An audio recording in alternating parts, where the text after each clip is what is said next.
আসসালামু আলাইকুম ওয়া রাহমাতুল্লাহি ওয়া বারাকাতুহু। এখন তেলের মধ্যে পেঁয়াজও দিব। বুট অলরেডি হওয়ার পথে। যারা দেখছেন লাইক কমেন্ট করেন আমার কি হচ্ছে কি না, না হলে কীভাবে করতে হবে আমার লাইক কমেন্ট শেয়ার করেন, তাহলে আমি ওভাবে করার চেষ্টা করব। আগামী এখন তো হয়ে গেছে, সামনে কীভাবে করবো সেইভাবে করার চেষ্টা করবো। আপনারা লাইক কমেন্ট শেয়ার করেন আমার হচ্ছে কি না। আর যেটা আমি সবচেয়ে আমার ভিডিওগুলো হচ্ছে উদ্দেশ্যমূলক, সবার যদি কোনো কাজে বা উপকারে লাগে তাহলে আমি উপকৃত হব।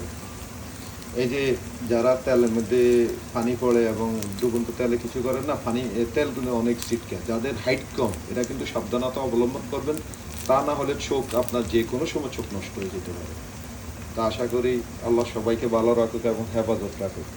আপনি সাবধানতা অবলম্বন আমাদের করতেই হবে, না করলে বিপদের সম্ভাবনা আছে। বিপদ তো আসবে, সেটা ভিন্ন জিনিস, তারপরে কিছু বিপদ তো আপনার কারণেও হতে পারে না। আল্লাহ তো ওইটার সিস্টেমটা আপনাকে দিচ্ছে, আপনার বিবেক বুদ্ধি দিয়ে চলার জন্য আপনাকে বলছে। এখন এই যে পেজ করতেছি ভিডিও, আসলে কিছু ভিডিও করলে লং হয়ে যায়। লং ভিডিও তো ওই যে অনেকের ধৈর্য থাকে না দেখার জন্য, আর সময় থাকে না। ওই যে এই কারণে মানুষ এখন টিকটকের দিকে ডুবে গেছে। টিকটকে যে সামান্য 10 সেকেন্ড 20 সেকেন্ডের ভিডিও বা সর্বোচ্চ বেশি 1 মিনিট থাকে, বেশি তো আর ওই টিকটকে মানুষ এখন দেখে বেশি। তো ইনশাআল্লাহ পেজও রেডি হইতেছে, তারা সঙ্গেই থাকেন ইনশাআল্লাহ। যেগুলো হচ্ছে ধীরে ধীরে ইনশাল্লাহ হচ্ছে। আর এগুলা আগুন কমিয়ে দিয়ে করলে ভালো, না হলে ওই যে পোড়ালে, আমি প্রথম আগুন বেশি ছিল তো এখন আগুনটা কমাই দিয়েছি চুলে, তো এখন ইনশাল্লাহ আস্তে আস্তে হবে এবং হচ্ছে। হ্যাঁ, পেঁয়াজগুলো এখন মোটামুটি হয়ে আসছে। এখন আমি নিয়ে ফেলছি কিছু, আবার নতুন করি।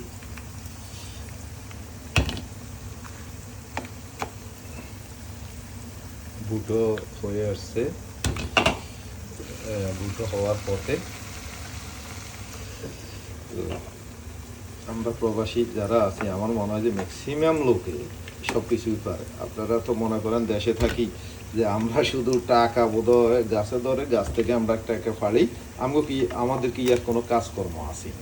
তা আমরা নিজেরগুলা নিজে সবই করতে পারি। বাংলাদেশের অনেকেই কেউ জানে না, যারা বাংলাদেশ করে প্রবাস করে, বিদেশ করে না বা বাইরের দেশে কখনো থাকে নাই, তারা কি বলবে? তারা প্রবাসীদের সম্বন্ধে কিছু জানে না।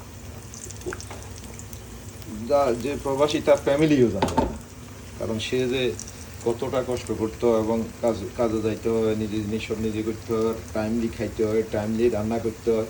আপনি যদি টাইমলি না করতে পারেন তাহলে ওই দিন আর আপনার রান্না করা হবে আর খাওয়া হবে না। দেখা গেছে ফেজুর যে মিশ্রণটা করতে পারে না অনেকে, কি ওই যে ময়দা দেয়, আটা দেয়, কিচ্ছু দেওয়া লাগবে না। আপনি যদি জানেন সিস্টেম মতে, প্রথমে ওই যে কিছু যে কোনো ডাল দেন, ওইটা সামান্য বা 4 ভাগের 1 ভাগ আলাদা করে ফেলবেন, আর বাকি 3 ভাগ আপনি ব্লেন্ডার করি বা যেভাবে করেন আর কি, মিহি করি আপনি ব্লেন্ডার করে নিতে পারেন, বা অন্য কোনো উপায় থাকলে করতে পারেন। তাহলে আর আমি ফেজু করছি, আমার একটাও ছুটে নাই। দেখেন কোনো কিছু দিই নাই আমি, কোনো আটা ময়দা কিছুই, বেসন কিছুই ব্যবহার করি নাই, আমার একটাও ছুটে নাই। দেখেন আমি করতেছি।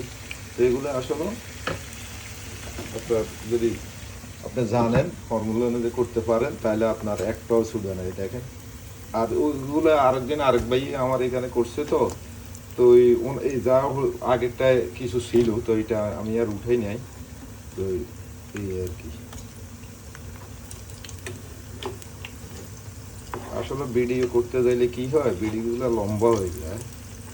এখন কি করার আছে, পুরোটা কমপ্লিট করি দেখাইতেও পারি না, লম্বা হওয়ার কারণে। শর্ট করলে যদি এটারই কিছু কাটিং করি তাহলেও ভালো লাগে না। আমি সবসময় দিয়ে অরিজিনাল ভিডিওগুলো দিই, এখানে এডিট বা অন্য কোনো আমি কিছু করি না। কারণ করলে এটা যে আপনি যে অরিজিনাল যে ভিডিওটা করছেন ওইটার ইয়েটা থাকে না, ফর্মালিটি থাকে না। আপনার কাছে হয়তো ওইটা ঝিকঝ্যাক ভালো লাগতে পারে, কিন্তু আসল ভিডিওগুলো হলো এটা, যারা কোনো এডিট বা কোনো কিছু করবে না, এবং যেটা অরিজিনাল সেটা আছে, কোনো কাট ফিস করবে না।